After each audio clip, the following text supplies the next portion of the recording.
This is just a quick introduction to begin to get us to think about how we might actually define informal education. Really just to frame some of the things that you'll be looking at over the course of this week. I suppose sort of one way of beginning to think about informal education is to see it as all of that learning that takes place beyond the confines of a classroom. Or a lecture hall in universities. And what we have to think about learning generally as a process is that we learn as much, if not more probably, in locations beyond classrooms. We learn in lots of different environments. We learn when we're at home, we learn when we're walking down the street, we learn when we're talking to other people.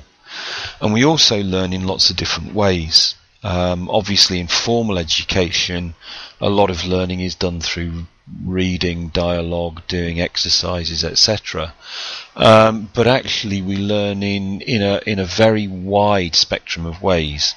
And obviously informal learning and informal education involves us understanding those different ways by which we learn. And also we have interests in lots of different things. Again, school and formal education quite narrowly defines the areas of learning that are seen as being legitimate, but outside of school, in informal settings, we learn a whole host of different things, many of which are perhaps personal hobbies or interests that we have. That's learning. It might be sports that we're involved in. It might just be reading books that we have a general interest in. So examples of what might include learning are things like learning how to play football. Which is quite often an ongoing, fairly long process, and we can learn by ourselves in terms of kicking a ball against a wall. We can learn with others just by playing football, as a lot of young kids do, or we might join a sports club and have a coach actually help us in terms of our learning. In exactly the same way, playing a musical instrument is something that we might do by ourselves from books that we've bought. We might have a tutor.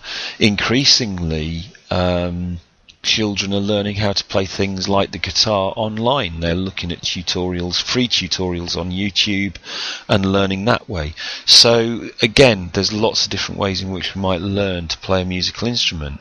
We might learn just from reading a book at home that we've bought or borrowed from someone, or by taking books out of the library, or sitting in the library itself and reading.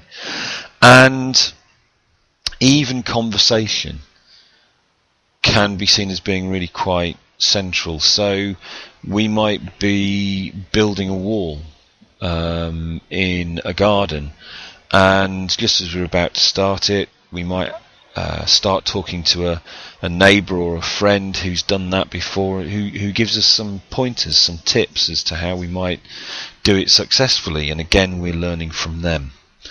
So learning can take place in many, many different ways.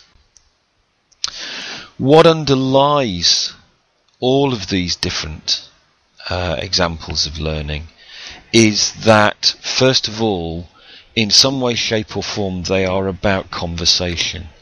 They are about having conversations with people in contexts, or certainly at least listening to what people have to say. Even if we're reading a book, in a sense we could argue that it is a form of conversation. It's just that rather than it being verbal, the person who is speaking to us is speaking to us through written language. A lot of informal learning and education is spontaneous. It occurs through the activities that we do, such as playing football, or through us playing a musical instrument. And importantly, it can occur anytime, and it can also occur anywhere. It's not restricted to a particular location at a particular time, as formal education is.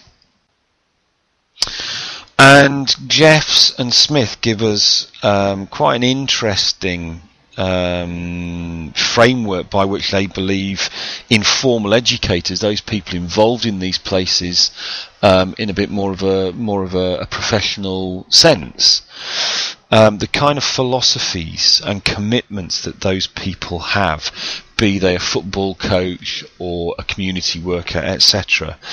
And that is that the vast majority of them are working for the well-being of all. They're working for communities, or they're working for groups of people to make their lives better.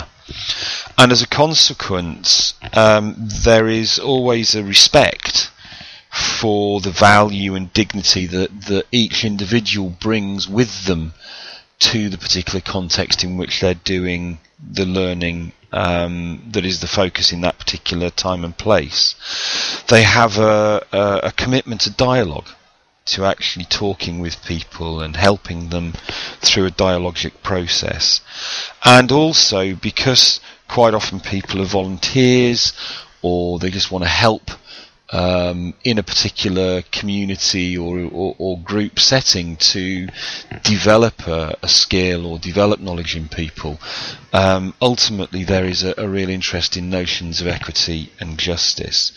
And therefore, also this idea of democracy, and that it's about people being active in developing their own context or their own lives in a positive way.